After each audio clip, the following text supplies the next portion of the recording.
What's up, you gorgeous and beautiful gamers? Welcome back to role-playing games. This is Mario Corner in the internet, where I like to discuss about RPGs. If you like the content, if you like to have these conversations with Mario James, very much like to invite you, like always, to hit the like button because it really helps me, like you have no idea. And also, most of the people that watch my content are in fact not subscribed to my channel, so what are you waiting for? Today's video we're going to be speaking about builds. You know, Thymesia is not as complex, it's not as difficult as many other Souls-likes that you will encounter out there. Nevertheless, it is very complicated. It is actually kind of hard if you are not familiar with this kind of games. But right now, I have a build for you that I have been using through the first early stages of the game. And trust me, this thing works wonders. So, let's get right into it. The stats first. The stats are really, not that important. I mean, to be fairly honest, each and every single one of them is very important in this game. You want to max out as much as you can strength, vitality, and plague. Plague is going to give you energy and claw damage. Claw damage is going to deal damage to the green health bar of the enemies, and then the energy for using your plague weapons. Vitality, it's always nice to have an extra health in this kind of games. And strength is going to give you attack damage and amount of wounds, which is basically the gray bar of the enemy. So this is my allocation so far. I am indeed focusing a little bit more in strength. As you can see right here, we're level 15 right now, and I like to focus on strength because I am a very aggressive player. So my philosophy is a good offense, it's the best defense. I want to kill things as fast as possible before they can deal damage to me. That's my philosophy, but you can change it. You can tweak this up to your heart content. Your ultimate goal will be, at early stages of the game, to have 15 talent points. That's what we're going to have. That's what we're going to use. Because then, we're going to be speaking about the talents. But first, the plague weapon. This is going to be the very first the most important thing about our build, the knife. Oh boy, is this thing goddamn powerful, overpowered, and broken as hell. I decided to use this weapon because it deals more damage than the claw. That being the case, I have access to more talent points to invest the rest of my talent points in something else instead of using the dagger. Instead of using the claw, I mean, we're using the dagger. And that's just basically it. We're just using the dagger, the knife. We're not using claw because the knife has claw damage, as you can see right here. We have 150% claw damage right here. So now, the stats. Well, not stats. As you can see right here on claw, we're not using any kind of talent point into claw because most of our damage, for claw damage, it's going to come from our dagger. Strategies, the ones that I advise you to take is this one, Plague Wounds level 2. It's not important whatsoever when it comes to basic enemies. Let me tell you that you're going to wreck enemies like if there were no tomorrow with this build, just basic regular enemies, but when you encounter bosses, you need to take your time. At least me personally, I like to take my time to take a look at my chances and play a little bit more strategic my fights. So this thing, level 2, level 15, when you're level 15 and you have access to those talents, Plague Wounds level 3 is going to extend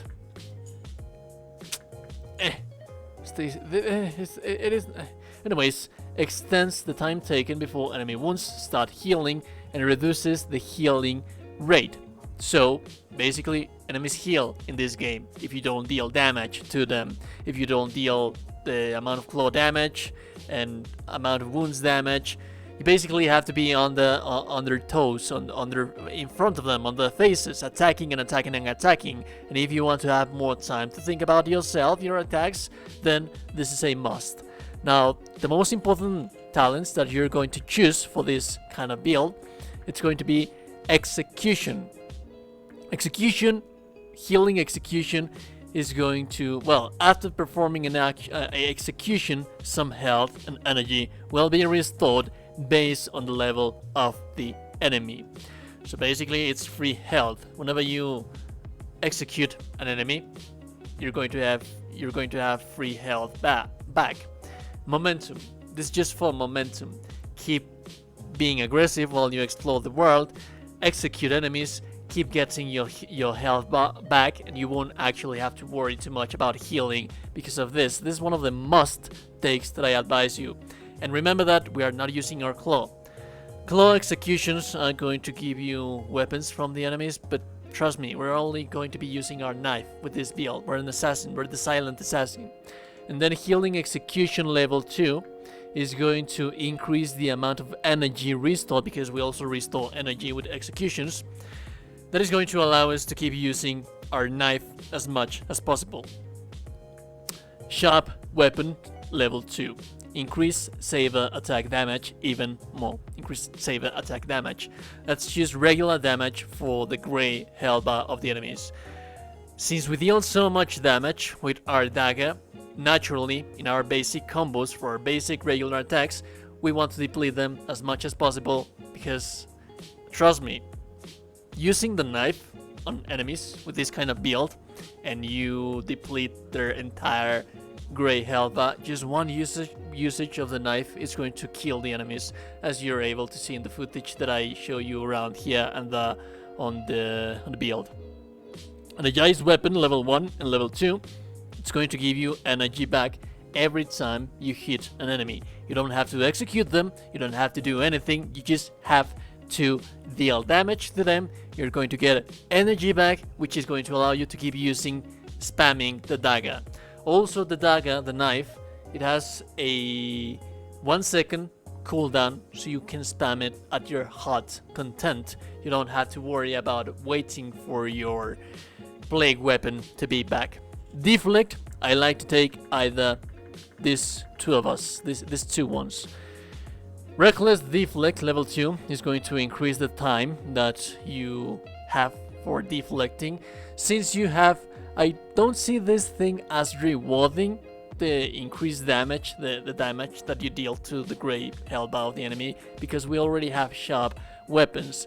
And some enemies are just way too weird to accustom to their window for deflect, so increasing that window is just going to give you more survivability, but you also already have too much DPS to be worrying about anything else. So since we have so much DPS, we have so much damage right now, you don't necessarily have to stock up on anything more.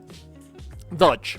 Long dodge is going to allow you to reposition anywhere that you need on the battlefield. Some of the hitboxes on the enemies in this game are kind of weird, strange. This thing is going to allow you to get away from the enemies as much as you can, whenever you want to, and reposition yourself by using your normal attacks. Now, one important thing about it all is that, yes, it has to be mentioned that the knife, the plague weapon that we are using, it has a fairly low range.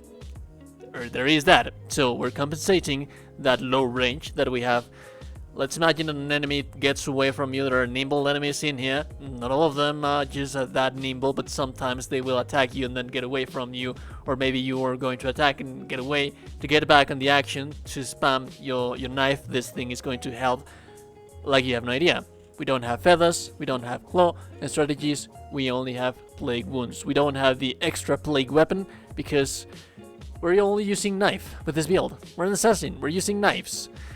Remember that this is an early game build. You can build on top of this thing, but as soon as you unlock that plague weapons, we're going to be discussing about more builds. I have already planned them, but yeah, stay tuned for that. If you like the content, then stay tuned. We're going to do more builds and tips and tricks for weapons and whatnot.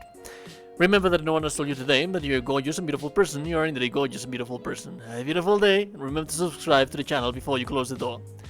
Goodbye.